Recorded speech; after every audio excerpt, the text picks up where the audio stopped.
This is the story about a boy from Henryville, Indiana. In 1895, when he was 6 years old, his father passed away. His mother had to start working in a tomato cannery, leaving him to cook and care for his siblings. Life hit him hard at a very young age, and because of the difficult situation he faced, he had to work as a farmhand at the age of 10. When he was in 6th grade, he dropped out of high school and left his home. He started working as a painter of horse carriages. When he was 16, he faked his age to enlist in the US Army. After being honorably discharged a year later, he started working as a railway laborer and studied law at the nearby university, until he ruined his legal career by getting into a fight. He was forced to move back in with his mom and get a job selling life insurances. After some time, he got fired for not following orders. Some years later, he established a ferryboat company, and it was an instant success. Later on, he tried cashing in on his ferryboat business to create a chemical lamp manufacturing company, only to find out that another company was already selling electric lamps, much better than his company's lamps. All this hardship in life, but this guy wouldn't give up. He moved to work as a salesman for a tire company. But again, he lost his job when the company closed its manufacturing plant. By the age of 40, he met the general manager of an oil company, who asked him to run a service station for him. But the station had to close down again as a result of the Great Depression.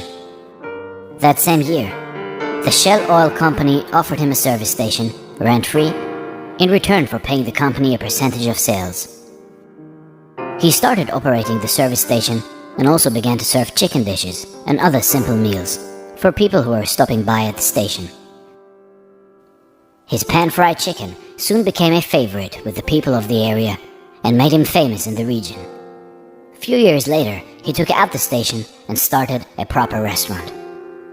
After fairly succeeding at this venture, he started to advertise his food, and to his shock, an argument erupted out of the blue with a local competitor and resulted in a fatal shootout with one of his employees dying.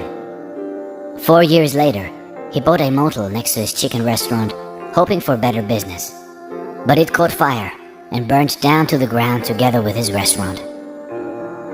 Yet this ambitious man rebuilt and ran a new motel with a 140-seat restaurant, until World War II forced him to close it down again. When war had ended, he tried selling his recipes to other recipe. His recipe was rejected 1,009 times, when finally, in 1952, he sold his secret recipe, Kentucky Fried Chicken, for the first time to the operator of one of the city's largest restaurants. It quickly became a hit, and as a result, several other restaurant owners franchised the concept and paid him 4 cents per chicken. However, good times didn't last very long. His own restaurant was crippled when an interstate highway reduced customer traffic. He sold it and was left only with his savings and $105 a month from Social Security. So finally, he pursued his dream to franchise his chicken concept nationwide and traveled the US looking for suitable restaurants.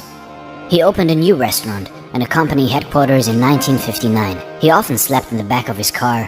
He visited restaurants, offered to cook his chicken, and if the owners liked it, then he negotiated a franchise right. In 1965, at the age of 75, he was just getting started. After years of rejection, failures, misfortunes, Colonel Sanders' franchise approach became highly successful.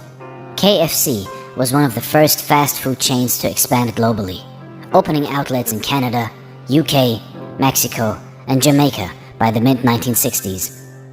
The Colonel remained the company's symbol after selling it. He traveled over 400,000 kilometers a year, visiting KFC restaurants and delighting customers around the world.